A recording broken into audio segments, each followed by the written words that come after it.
Okay, this is one of the segments I wait for all week. My two favorite journalists, both award-winning, both amazing in every capacity, and both really interesting when it comes to talking politics on the Mark Thompson Show. Let's bring on Jim Avila and Michael Shure. Hi, guys. Morning. How are you, Kim? I'm good. How are you? Good, thanks.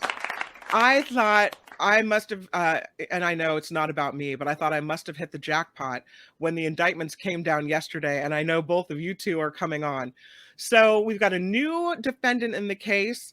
We've got the former president allegedly telling people to delete video evidence. What do you make of this? Let's go with you, Michael Shure. Well, there's a lot to make of it. What its impact is on what everybody wants to know, and that's his viability as a presidential candidate, a potential president, or even whether or not he'll go to jail is unclear. But this is further damning evidence. Damning evidence against Donald Trump has done nothing but bolster his intake of cash, funding, popularity amongst the people that do support him already, but it hasn't shown that it's gotten new people to support him. So I think every trickle of bad news, no matter how much we kind of say, yeah, but I think bad news is bad news in politics still. And I think for Donald Trump, this is really damning if true. And I think it is also a preamble to a lot more that is going to be damning in the next several weeks. I feel I agree, Michael. I think that, first of all, let me just say point blank, Donald Trump will never be president again. It's not going to happen. He is president of 35% of this country, and that may continue. They will continue to say that he is being unfairly prosecuted. But independents, moderate Republicans, and Democrats are done with him. He's through. These latest charges that were revealed in the superseding indictment. This is a former president of the United States calling an employee and telling them to destroy tapes that have been subpoenaed by the U.S. attorney. That is criminal. They have now a witness who worked for President Trump when he was at Mar-a-Lago, who was privy to this conspiracy, was there when his minions were telling the IT guy to find a way to get rid of him, that the boss wants them gone, and they have a witness for that. They have a guy who was only identified as employee number 4. So, we now know that they have those witnesses. They also have that Iran document, the war plan, that was not just some random classified document, but was a very real possibility. I hope it never happens, but there are a lot of people in Washington and at the Pentagon who want to invade Iran. And this was the plan to do it. Yeah. And it would put our soldiers in jeopardy if this is revealed. And he's waving it around and showing it to people who did not have clearance. And he has been saying that it wasn't the document. He was waving newspaper articles. Well, they have the document now. And I believe, and it's not been expressly said, but there were at least four people in that meeting. 2 of them were not Trump people. 2 of them one was a writer who was going to publish this information. And the other one, and they were writing for Mark Meadows. Mark Meadows is apparently turned state's evidence as well. So this stuff is really damning, and really, I don't see how he escapes a conviction with this kind of material. So maybe you guys can set me straight on this, because I know that the allegation is that Trump wanted the staff to delete evidence from a server, and it was video evidence, the security camera footage. And so according to CNN, the Oliveira told the director of IT, the boss wants the server deleted, and that there was an attempt to delete it. What I wonder is, was it actually deleted, and do we know what's on the security footage that was so interesting? I mean, those are questions that I don't have the answers to, and I don't know that those answers are known publicly or if they've been reported specifically either. I do know, though, that even if they did know and are prepared to talk about it, Right. this tease is important to what they're doing, which is that you had a president who was part of a cover-up. And what's also important is there is precedent in recent American or somewhat recent American presidential history of what happens to presidents who cover up.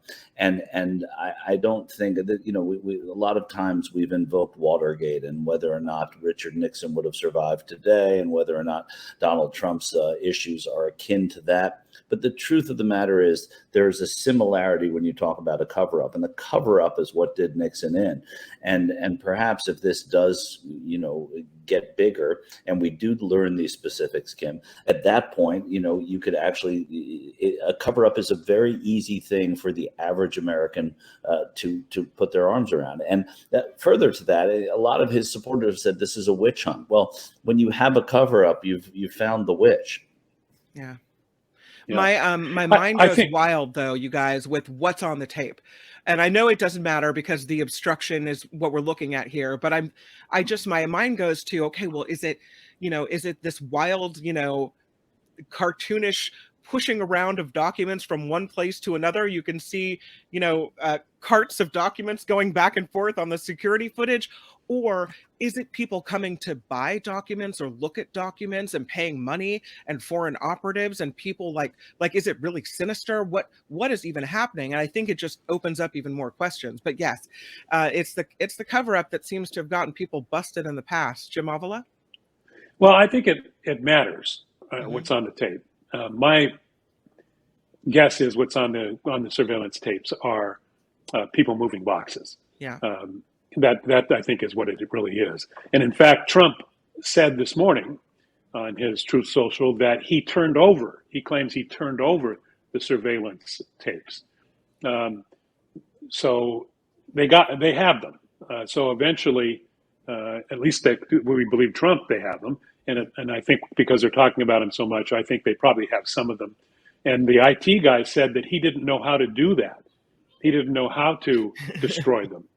So that's not a very good IT guy. I mean, clearly they're in Florida and not California because our IT guys out here, we're top notch. The IT guy was the gardener the week before. Oh, is that right? And, no, it's not right. But it could have been also, and again, this is a total guessing game, but the people that were coming to Mar-a-Lago or to Bedminster or wherever it was, it could be surveillance tapes showing people coming in that were not supposed to have been privy to these documents. I mean, I heard that floated. That's not my notion. And I would lean heavily toward guessing that that's what Jim's talking about. Or what Jim's talking about is what happened. It's interesting. And of course, the former president has responded to the new charges with a new political assault. So of course, it's always like flip it, blame someone else, right? So he is saying they're harassing my company, they're harassing my family, and they're harassing me. And that he is the victim of political persecution despite all the incriminating evidence now that apparently they have on video, whatever's on the tape. It's all because he is being targeted, he is being persecuted. How long does that even hold water? Is anyone buying that, what he's selling?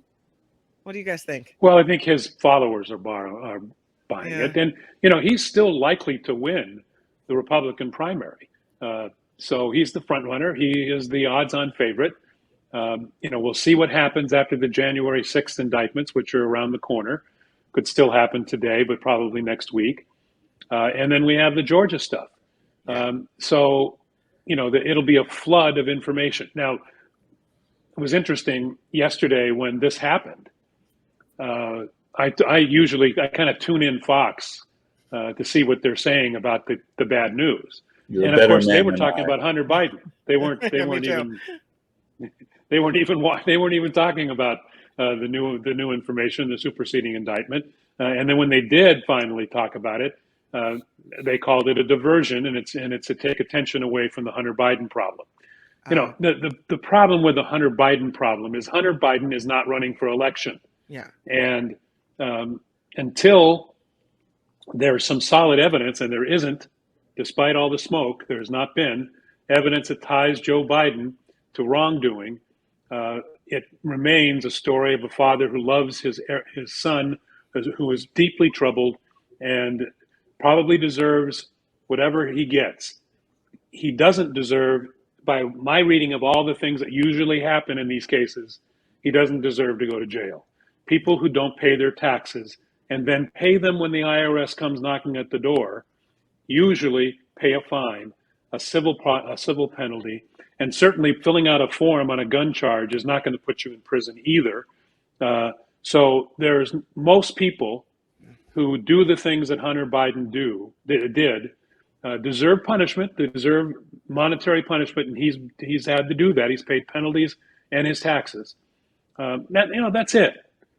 Let's move on. If you find later on that he somehow cheated with his father to help a Chinese or Ukrainian company, come back to me.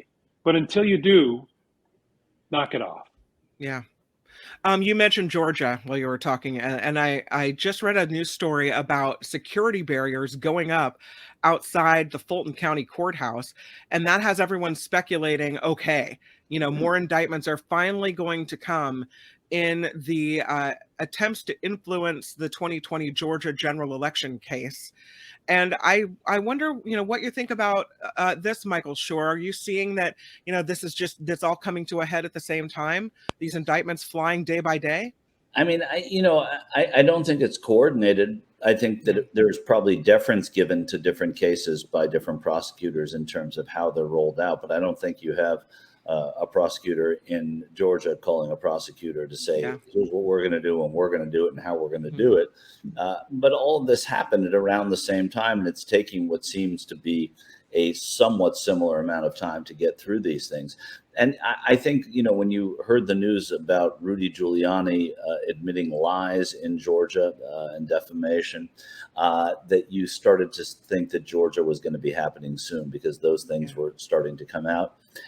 So I think I would have expected Georgia before January 6th, but some people said January 6th is going to come first. I just think that this is, there's a cumulative effect that this has. These would be state charges in Georgia, which make them a little different in terms of the pardoning power of the former president, should he be convicted in these crimes. So there's, that makes it a little bit different.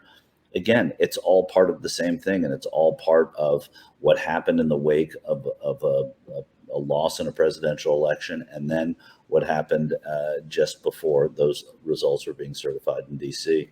And that this is consistent. So in terms of Georgia, I think it's pretty damning stuff, because we've heard the tapes already. Yeah. Is it worse, Jim, in Georgia? Because I don't know if he can be pardoned for state crimes. Is this the most serious one that we'll be looking at? Well, I think, as Michael points out, that's an important point, is that a federal pardon would not pardon him for Georgia wrongdoing. The other, she has said two things have happened recently. First of all, the Supreme Court in Georgia said that Trump could not remove the prosecutor there, which he tried to do, the district attorney, saying that she was biased. She is not biased, and she will continue to prosecute the case. She has said she'll do it by August. August is around the corner, so it could happen at any time. In my experience, district attorneys normally, if there's a problem, if the federal prosecutor says, hey, I'd like you to wait because I don't want some evidence revealed, they usually will defer to the federal prosecutor. There's no indication that that's happened, though. So, I don't, it could happen, but it doesn't look like Jack Smith cares. He's pretty laser-like, and I think he's laser focused on what he's having to do.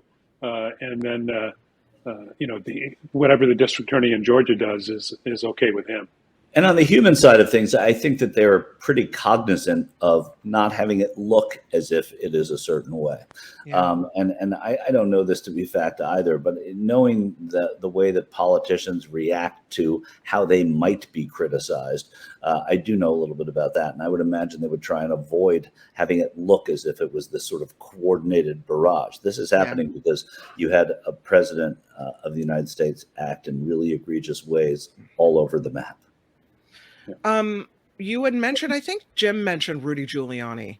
And can we talk about that for just a moment? I wanted to read you something. This is actually from comedian Joe Klosek, but I thought it was just a great wrap up of the whole Giuliani thing. He said, Rudy Giuliani admitted he made false statements against 2 Georgia poll workers, releasing security footage of Ruby Freeman and Shay Moss, insisting they were passing a USB stick back and forth with voter ID on it. They weren't. It was mints.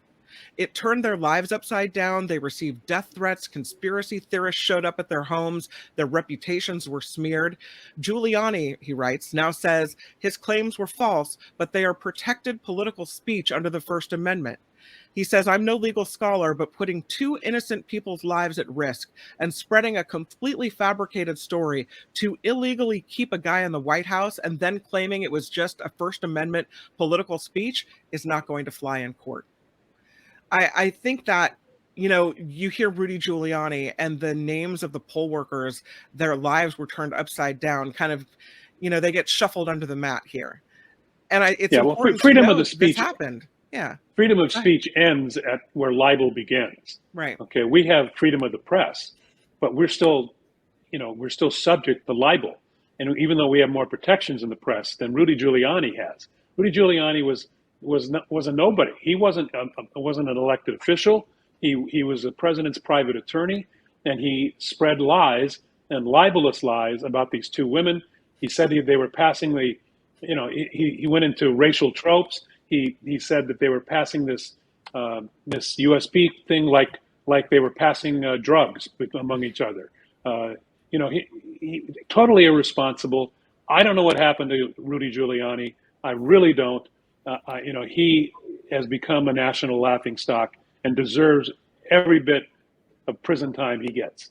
Yeah, and I to say I don't know what happened to Rudy Giuliani would imply that he was that redeemable beforehand. I never was found. I always thought he was someone who would have put his mother in jail as a prosecutor in New York if it would get him where he wanted to go. And he thought that by staying with this Trump thing, it would get him, and I think to a degree, Mark Meadows the same. You start to see people like Giuliani and Meadows come out and say the things they've said over the past week or so, or imply, at least with Meadows, that I think you're starting to see the walls crumble a little around the empire of Donald Trump. I wouldn't get too excited about it if you don't like Trump, but I would say that this is how these empires come down. A story on the Huffington Post today is talking about Trump vowing to run for president from prison if he's convicted. So he appears on this pro-Trump talk show with John Fredericks, and he says he's asked whether a conviction resulting in a prison sentence would stop his bid for a second term. And here's the quote. Not at all, says Trump. There's nothing in the Constitution to say that it could. Even the radical left crazies are saying, no, that wouldn't stop, and it wouldn't stop me either. What happens to America if Trump wins the GOP nomination, as Jim said he likely will, and we have a former president with a shot at being back in office, running from prison? What happens to the country if we get a president who's in jail? He doesn't have a shot. See, I would argue, Michael Shure, that's the kind of thinking that led to 2016. No, 2016 was convinced. 2016 was different. I was too. But now we've had 4 years of this president. We've had 2 years of his post-presidency. And we know exactly what has happened, both in a practical way and in a hands-on way. If you look at the Supreme Court and the decisions that have come out, and you look at what he has done to turn off independent voters and women, and you look at his behavior and you look at the indictments. So it is different than 2016. In 2016, it seemed like there was no shot of a huckster like Trump winning, an entertainer. Donald Trump didn't think he was going to win. I was at his headquarters the night of on election night. I was riding up in an escalator with Jeff Sessions, who was the first senator to support him, who then became the attorney general. I asked him about actually it was Roy Blunt in Missouri, who was running for re-election that night. I said, "Is Blunt going to pull this off?" Because it looked tight. And he said, "I think he's got it. I'm pretty convinced he's got it." I said, "What about this guy? What about Trump?" He said, "I'm not as sure as I am about Blunt." Nobody really thought that was going to happen, but even Trump didn't. And I felt it that night. Now we know more. We have more evidence, and he has turned off more people who did vote for him then. And so I don't think you can equate the two. And a presidential candidate in prison is never going to win the presidency while any of us are alive anyway. Well, thank you for talking me off a ledge. I worry because, again, I was so convinced last time that people could see through it. So I'm afraid that if we don't assume he's going to win, that we somehow lose some of the will to fight against it. Well, remember in 2016, Kim, Hillary Clinton was predicted to win by somewhere around 6 points. Okay, she was about 6 points ahead. Right now, Donald Trump has a negative approval rating of 70% among the general population. That is not going to win him anything. It is totally different. The only, they could put, and they kind of are, they could put a statue up in the Democratic Party, and it will win against Donald Trump. It is an anti-Trump vote, no matter who is the Democratic candidate. If it's Trump, that people are going to go to the polls to vote against him, and they're going to go in droves. There's going to be a massive turnout. Young people, especially young people, there are more young people voting now than there ever has been. They are not Donald Trump voters. Women are not Donald Trump voters. They hold him responsible for the packing the court and overturning Roe. That is, all those independents who said at the time in 2016, what's the difference? What's the harm? What could happen? What's the worst that could happen? That's what they were saying. Well, we know what the worst that can happen. We've lived through it. And I want to add two things, because Jim brought up Hillary Clinton. Hillary Clinton brought with her a whole lot of negativity from the other side. In other words, she invited people not to vote for her. There were people who were voting against Hillary Clinton in ways that you don't see in most elections. So that element is gone. If people don't like Biden, there isn't the vehemence, there isn't the history, there isn't this sort of grudge against him. Women vote for Biden in ways that women didn't even vote for Hillary, which was surprising to a lot of Democratic analysts in the postmortem on that election. The other part of it that you're talking about is that there isn't a left working against Biden. There isn't going to be a constituency that RFK or Marianne Williamson has. At least at this point, there isn't that person. No. So you don't have the people that are going to be against Biden the way that many people who supported Bernie didn't want to vote for Hillary Clinton. Whether or not they did against Donald Trump, we don't know, but we know that there were several that didn't. So I think all the dynamics are different this time. Yeah, I mean, the left, the progressive wing of the party, AOC, Elizabeth Warren, Bernie Sanders, they're all with Joe Biden. There's nobody, there's no hint of any of them running.